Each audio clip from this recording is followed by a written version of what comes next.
Hello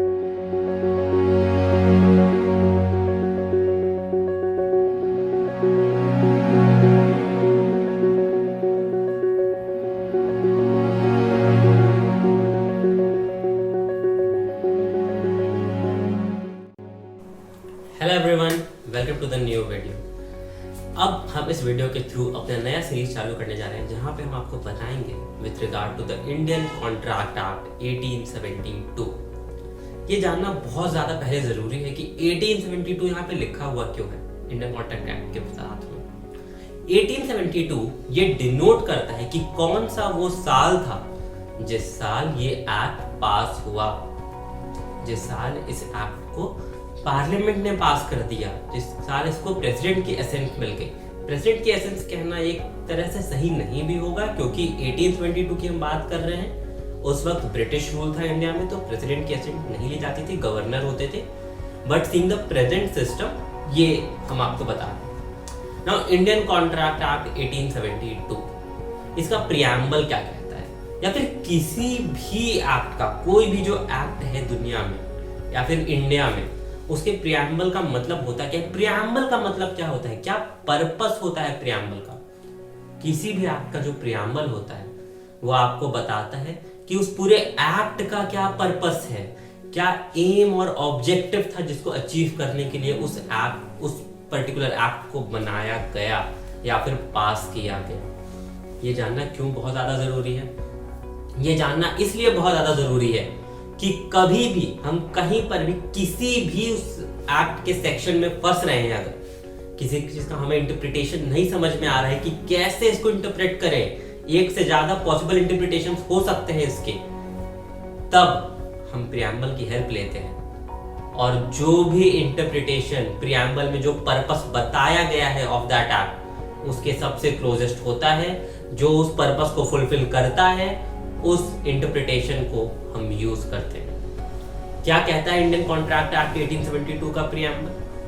कहता है whereas it is expedient to define and amend certain parts of law relating to contract in India. Whereas it is expedient का मतलब क्या होता है? Necessary, बहुत ज्यादा जरूरी था। क्या जरूरी था? To define and amend. To define, चीजों की फिक्स डेफिनेशन देना, चीजों को बताना कि इस चीज का मतलब है क्या, क्या इसकी स्कोप है, एंड अमेंड, चेंजेस करना। अमेंड हमें एक और चीज बता रहा है कि इंडियन कॉन्ट्रैक्ट एक्ट 1872 से पहले भी there were laws with regarding to the contract in India, but ये बहुत ज्यादा जरूरी हो गया था कि जो लॉज ऑलरेडी प्री एग्जिस्ट कर रहे थे उनको अमेंड किया जाए, उनमें कुछ चेंजेस किए जाएं। क्या लॉज एग्जिस्ट कर रहे थे, क्यों चेंजेस किया गया? थोड़ा सा इसके लिए हिस्ट्री में हमें जाना पड़ेगा। पहले होता ये था ब्रिटिश रूल में, अगर हम देखें हिस्ट्री को, ब्रिटिशर्स का मेन पर्पस इंडिया में आने का था बिजनेस।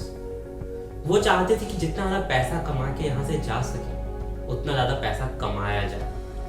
अब आपको पैसे अगर कमाना है, आपको बिजनेस करना है, आपको कॉन्ट्रैक्ट करना पड़ेगा बहुत सारे अलग अलग लोगों से।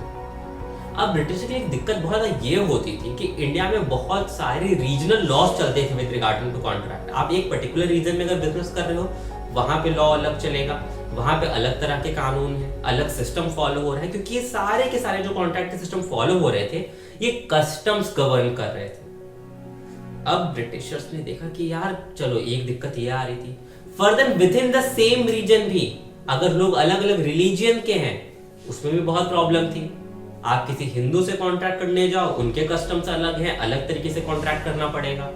किसी मुस्लिम के साथ कॉन्ट्रैक्ट करने जा रहे हो, उनके लॉज अलग हैं, अलग तरीके से कॉन्ट्रैक्ट करना पड़ेगा।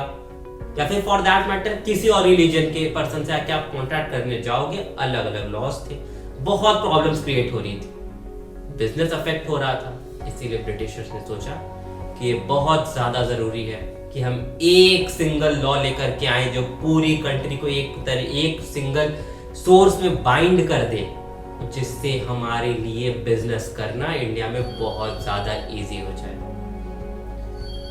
सो अभी तक हमने इस वीडियो में क्या क्या देख लिया? हमने इस वीडियो में अभी तक देख लिया है कि क्या है Indian Contract act, why it is called Indian Contract act of 1872, क्या बोलता है उसका प्रियम्बल, और क्या प्रियम्बल का मतलब क्या होता है, एंड फर्दर प्रियम्बल को इंटरप्रेट कैसे करें। It is also very important for your entrance exams or for various other exams to know कि जो इंडियन कॉन्ट्रैक्ट एक्ट 1872 को पास किया गया था, that was passed through the third law commission of India, which is also called as the golden period of Indian legal system, क्योंकि maximum majority जो बहुत अच्छे अच्छे जो लॉ जो प्रेजेंटली भी कंट्री प्रिवेल कर रहे हैं, उसी थर्ड लॉ कमीशन ने उनको बनाया था और उनको पास करवाया था। So that's it in this video. For more such videos please make sure कि आप इस चैनल को सब्सक्राइब करें, ऑल्सो बेल आइकन क्लिक करिए, फर्दर कमेंट करके हमें बताइए कि आपको और किन चीजों पे वीडियो चाहिए, and also like the video. Thank you so much, see you in the next video. Thank you so much.